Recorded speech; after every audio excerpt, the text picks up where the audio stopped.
शराबी कत्ल करता है। इसलिए अगर किसी को कत्ल करवाना होता है, सुपारी किसको देना होता है, जो लोग ऐसा करवाते हैं वो सबसे पहले जी भर के शराब पिलाते हैं, वरना एक आदमी दूसरे आदमी को कैसे कत्ल करेगा, नहीं कर पाएगा। उसके सीने में दिल है और जब कत्ल करने जाएगा उसका सीना काम जाएगा, उसके रोंगटे खड़े हो जाएंगे। तो अब इस कैफियत को मिटाने के लिए शराब पिलाई जाती, खूब जी भर के शराब पीता है तब जाके वो कत्ल करता है। जो दज्जाल कत्ल करते हैं, फांसी के फंदे पे चढ़ाते हैं गैर इस्लामी मामलिक में, वहां उनको शराब पिलाया जाता है, वरना वो नहीं फांसी के फंदे पे लटका पाएंगे। तो कत्ल होता है शराब पीने के बाद, जिनाकारी होती है शराब पीने के बाद। जहां शराब नहीं है वहां जना भी नहीं है, बहुत कम है, नहीं के बराबर। और जहां शराब है वहां 100% जना है। आज जहां जहां शराब पी जा रही है वहां किसी औरत की आबरू महफूज नहीं है। लोग, एक गांव के बारे में एक शख्स मुझको सुना रहा था कि जब रात होती है, यह जमींदार कांधे पे गन लेता है और गन लेके अपने 2-4 नौकर को साथ में लेकर के चलता था। जिस गरीब की जिसकी बीवी अच्छी मिल गई उसके घर में घुसा, कोई किसी की हिम्मत नहीं होती थी कि कोई बोल पाए, क्योंकि वह जमींदार है, उसके कांधे पे गन है। औरत अगर चिल्लाई तो गोली मार देगा, उनका शौहर चिल्लाया तो उसको गोली मार देगा, उसके साथ 4 गुंडे चलते हैं। अब क्या करें, वहां मजबूर हैं लोग, बोल नहीं पा रहे हैं, जिना हो रहा है। शराब पीने के बाद ही ये सारा काम होता है। शराब पीने के बाद तलाक होती है, गांव उजड़ गया, घर उजड़ गए। वो तो कहिए कि बिहार में अभी 5-6-7 साल से नीतीश कुमार ने शराब पे पाबंदी लगा दी, जिसकी वजह से बहुत हद तक कंट्रोल हुआ। पहले तो आम धड़ल्ले से लोग पीते थे और अब चोरी छुपे लोग पीते हैं। अब मुमकिन है कि चोरी छुपे ज्यादा पीते हैं और जहरीली शराब पीते हैं। अभी 100 से ज्यादा लोग मर गए जहरीली शराब पीने में। राजनीति हो रही है कि साहब शराब पे पाबंदी हटा दीजिए, ये लोग चोरी छुपे पीते हैं तब न लोग 200 मर गए। जो जहरीली शराब पिए उसको तो मर ही जाना चाहिए, उसके नाम पे तो राजनीति नहीं करनी चाहिए। और बहुत सारे लोग हैं जो शराब की पाबंदी को हटाने का मुतालबा कर रहे हैं ताकि खूब लोग शराब पिए। कैसे लोग हैं? लोग कहते हैं इंसान है, आखिर जमाने में तो इंसानियत खत्म ही हो जाएगी। लोग कसरत से ज़िना करेंगे, पानी से ज्यादा शराब पिएंगे और उसी गुनाह पे नाज करेंगे। आया है किताबों में कि आखिर जमाने में माँ के पेट से जानवर पैदा होगा, वो होगा नाक नक्शे वाला इंसान की तरह देखने में, कैरेक्टर उसका जानवरों जैसा होगा। अभी आज से मैंने कल एक किताब में पढ़ा कि अमेरिका में आज से कई साल पहले शराब पे पाबंदी लगाई गई, लोग चोरी छुपे पीने लगे। इस कदर डिमांड बढ़ गया शराब की पाबंदी हटाने का, वहां की गवर्नमेंट भी मजबूर होकर शराब की पाबंदी को हटा लिया। यानी पब्लिक में वही हाल बिहार का हो रहा है। इस कदर नेताओं का डिमांड बढ़ रहा है कि पाबंदी हटा दिए जाए, जबकि गवर्नमेंट को बहुत नुकसान है उससे। शराब पर पाबंदी लगाने से गवर्नमेंट की आमदनी घट गई है, क्योंकि बहुत बड़ा राजस्व, बहुत बड़ा सरकारी खजाने में माल उसी शराब की दुकान, शराब के लाइसेंस से देने में मिलता था। लेकिन उन्हें पाबंदी लगा दी, नहीं हम खसारा घाटा बर्दाश्त कर लेंगे, मगर गरीबों का घर उजड़ता हुआ देखना बर्दाश्त नहीं करेंगे। क्योंकि आए दिन लोग शराब पी के आते हैं, बीवी को मार के तलाक देके भगा देते हैं। और सबसे बड़ा बेनिफिट बिहार को यही मिला कि पहले जो हर दिन तलाक की कहानी सुनने को मिलती थी, क्या गैर मुस्लिम क्या मुसलमान, लेकिन जब से शराब पे पाबंदी लगी उसके बाद से तलाक का रेशियो बिहार में दूसरे स्टेट के मुकाबले में बहुत घट गया है।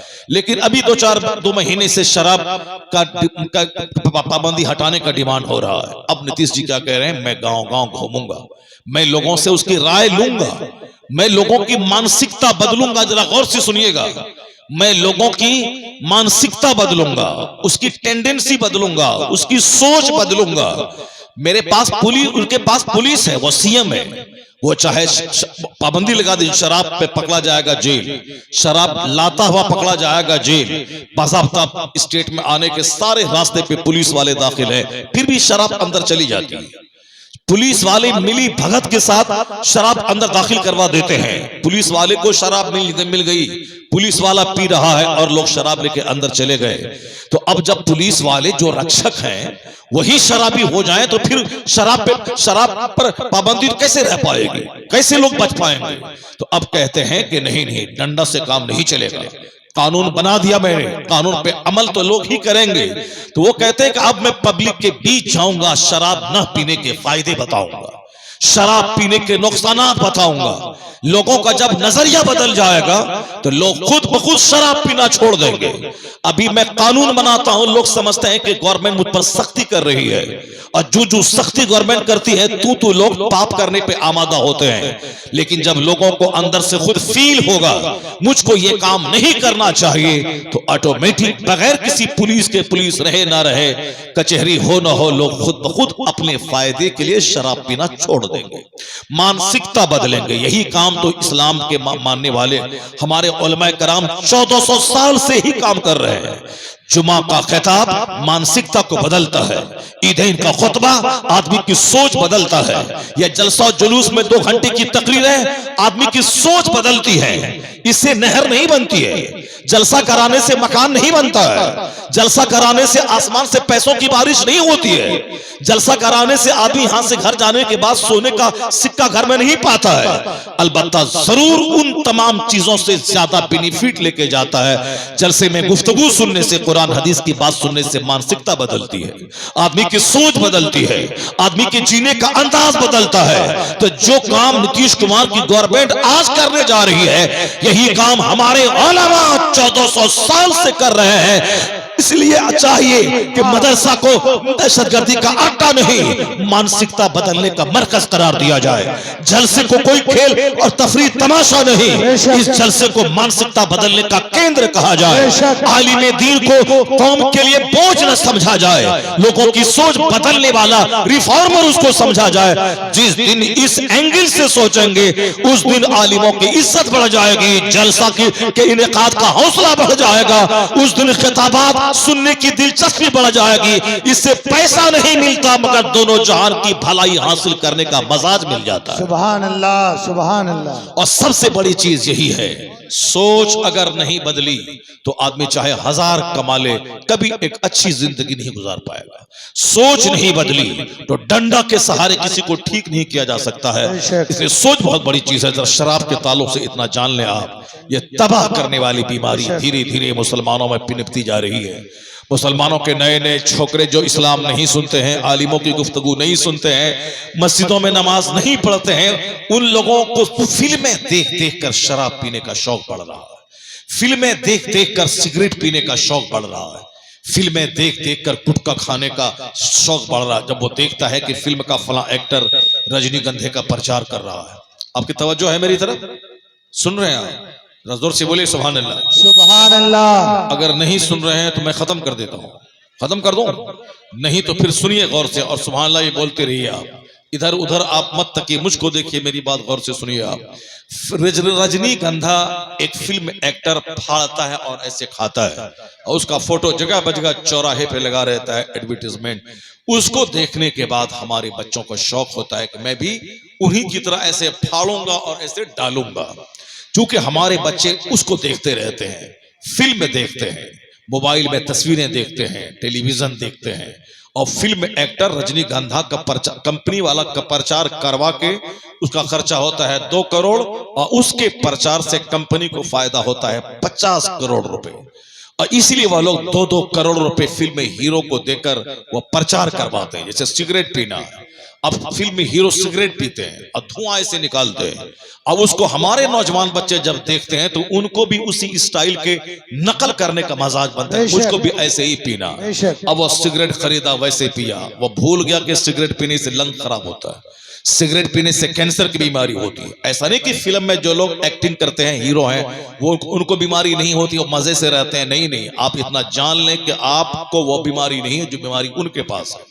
वह लोग इलाज करने के लिए अमेरिका जाते हैं, वह लोग इलाज करने के लिए यूरोप जाते हैं, वहां से डेड बॉडी उसकी वापस आती है।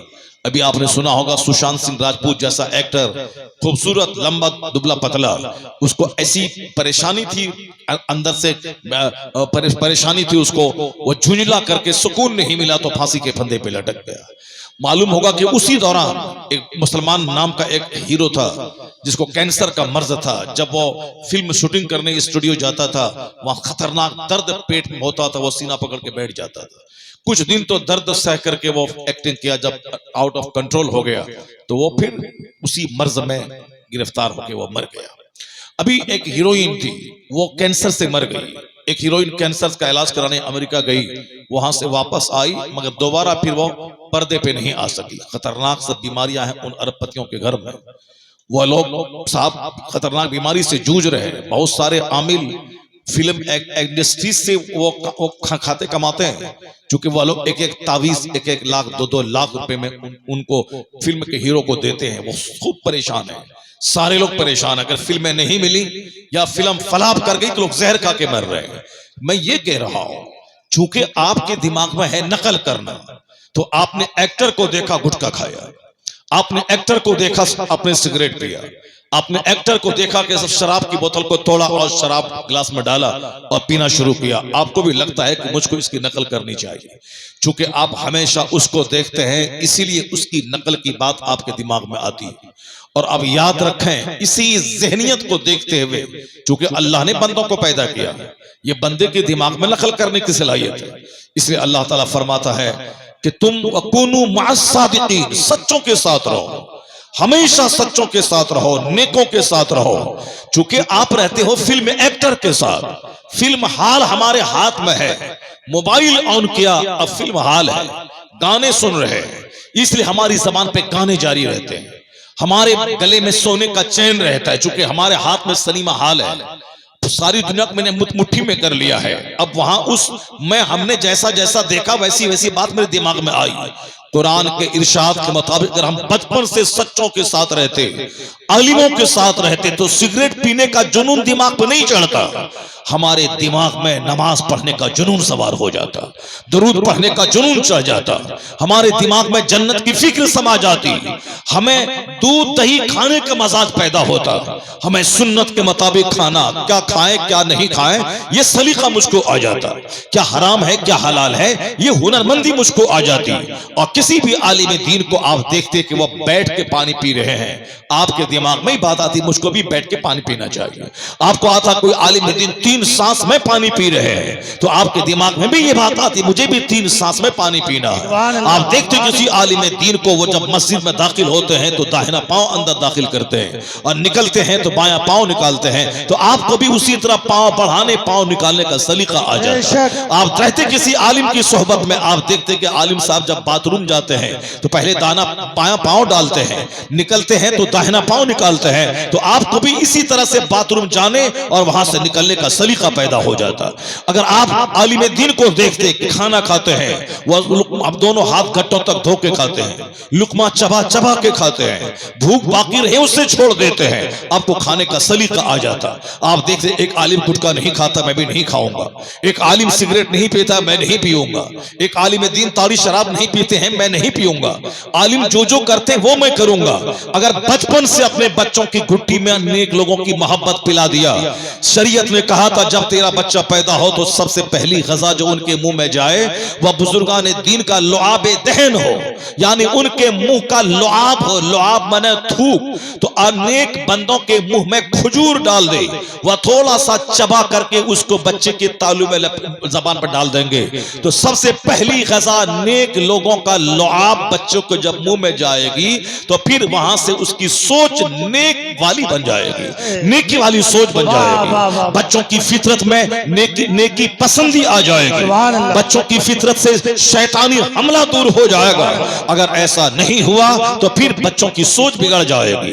पैदा होते ही बच्चों के कान में अजान दी जाए, दाहिने कान में अजान दे, बाप अजान दे और भाई अजान दे, मौलाना साहब को बुलाएंगे तो वो तुम हॉस्पिटल में रहेंगे, बच्चा पैदा हुआ बाहर खड़े रहेंगे, और यहाँ कान में अजान देना है। और कान में अजान अपने घर के लोग ही दे सकते हैं, 7 बार अजान दें, तकबीर कहें, ताकि पहली आवाज जो बच्चों के कान में जाए सदाए तकबीर की आवाज, अल्लाहु अकबर की आवाज जाए, ताकि वही आवाज उसके दिमाग की सारी रगों में गूंजती रहे, ऐसी गूंजे के मरते वक्त तक उसके कान उसके दिमाग में अल्लाह रब्बुल इज्जत के जिक्र की लज्जत पैदा हो जाए। वह जब भी अजान सुने तो ताड़ी शराब की भट्टी की तरफ न जाए, अजान सुनते ही अंदर से बेचैनी हो मस्जिद का रुख करने लगे।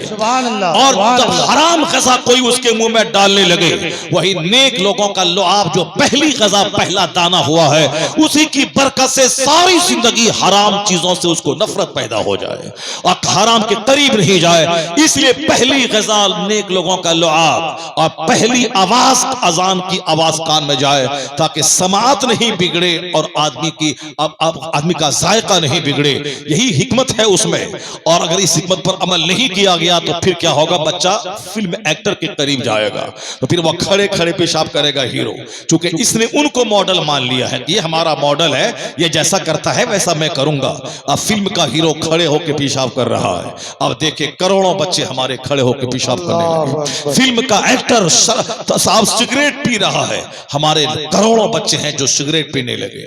फिल्म का एक्टर बफे सिस्टम यानी चल चल के खाना खाना, हमारे करोड़ों बच्चे उसी का फॉलो करने लगे।